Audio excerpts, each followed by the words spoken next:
नमस्कार, सत्यहिंदी.com में आपका स्वागत है। एक नजर अब तक की सुर्खियों पर। केंद्रीय मंत्री नरेंद्र सिंह तोमर ने किसानों द्वारा मोदी सरकार का संशोधन प्रस्ताव ठुकराए जाने के एक दिन बाद किसान संगठनों से प्रस्ताव पर दोबारा विचार करने की अपील की है। सरकार ने कहा है वो खुलकर बातचीत करने के लिए तैयार हैं। इस बीच किसानों ने रेल रोको अभियान की घोषणा की है। किसानों ने कहा है कि अगर सरकार ने तीनों कृषि कानून वापस नहीं लिए तो वो देश भर में ट्रेनों को रोकेंगे। दिल्ली की सीमा पर हरियाणा, पंजाब, उत्तर प्रदेश के किसान बीते 16 दिनों से प्रदर्शन कर रहे हैं।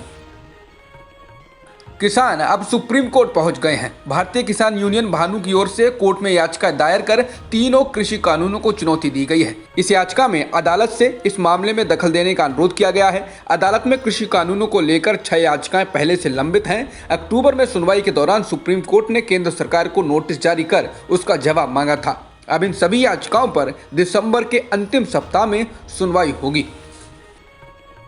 दिल्ली पुलिस ने सिंघू बॉर्डर पर धरना दे रहे किसानों के खिलाफ एफआईआर दर्ज कर ली है। ये एफआईआर किसानों द्वारा सोशल डिस्टेंसिंग का उल्लंघन किए जाने को लेकर महामारी कानून के अंतर्गत अलीपुर पुलिस स्टेशन में दर्ज की गई है। सिंघू बॉर्डर पर किसान डटे हुए हैं और इसीलिए भारी संख्या में पुलिस बल को भी तैनात किया गया है। अब मिल रही जानकारी के अनुसार सिंघू बॉर्डर पर तैनात 2 आईपीएस अफसर कोरोना वायरस से संक्रमित पाए गए हैं। दोनों पुलिस अधिकारियों का इलाज चल रहा है।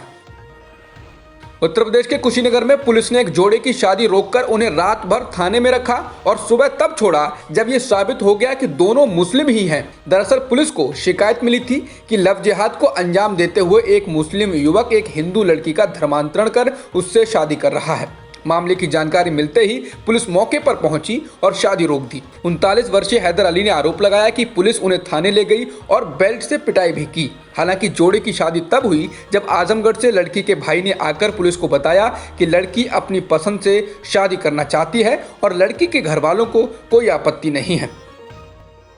कर्नाटक के उप मुख्यमंत्री सीएन अश्वत्थ नारायण ने कहा कि राज्य में गौ संरक्षकों के जीवन पर संकट था, इसलिए सरकार ने बीफ बैन बिल लाया है। एनडीटीवी से खास बातचीत में मंत्री ने कहा, कानून आने से पहले गौरक्षकों का जीवन जोखिम में था। जो लोग मवेशी व्यापार में हैं उनके जीवन पर कोई संकट नहीं था। उन्होंने कहा कि राज्य का नया गौ हत्या वध विधेयक गौरक्षकों की रक्षा करेगा और उन्हें आगे प्रेरित करेगा। बिल के तहत गोवध का अपराध संज्ञेय है और उल्लंघन करने पर 3 से 5 साल की कैद और 50,000 रुपए से लेकर 5 लाख रुपए तक का जुर्माना हो सकता है। दोषी सिद्ध होने पर मवेशियों, वाहनों, सामग्रियों और परिसरों को जब्त करने का भी प्रावधान है।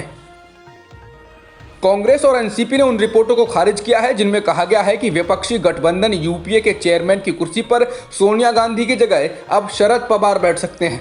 कांग्रेस ने कहा है कि किसानों की ओर से नए कृषि कानूनों के विरोध के बीच ये विपक्ष को बांटने की एक चाल है। कांग्रेस के महासचिव तारिक अनवर ने कहा, इसमें कोई सच्चाई नहीं है, ये भ्रम पैदा करने और विपक्ष को बांटने की कोशिश है। भारत में पिछले 24 घंटों में कोरोना संक्रमण के 29,398 नए मामले सामने आए हैं और 414 लोगों की मौत हुई है। इसके साथ ही देश में संक्रमण के कुल मामलों की संख्या बढ़कर 97,96,000 से ज्यादा हो गई है। अब तक कुल 1,42,000 से ज्यादा लोगों की मौत भी हो चुकी है। स्वास्थ्य मंत्रालय की ओर से जारी ताजा आंकड़ों के मुताबिक अभी सक्रिय मामलों की संख्या भी 3,63,000 से ज्यादा है। अमेरिकी फूड एंड ड्रग एडमिनिस्ट्रेशन की एक विशेषज्ञ समिति ने गुरुवार को कोविड-19 के खिलाफ फाइजर बायोनटेक वैक्सीन के आपातकालीन उपयोग को हरी झंडी दे दी है। बता दें कि अमेरिका से पहले ब्रिटेन, कनाडा, बहरीन और सऊदी अरब इस वैक्सीन के इस्तेमाल को हरी झंडी दे चुके हैं।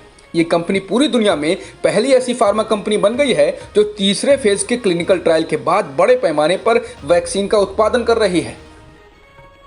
इजराइल के प्रधानमंत्री बेंजामिन नेतन्याहू ने घोषणा की है कि उनके देश के लोगों को कोरोना वायरस संक्रमण से बचाव के लिए टीका लगाने का काम 27 दिसंबर से शुरू हो जाएगा।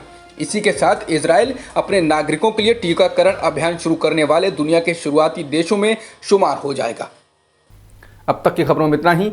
बाकी खबरों के लिए बने रहिए सत्यहिंदी.com के साथ।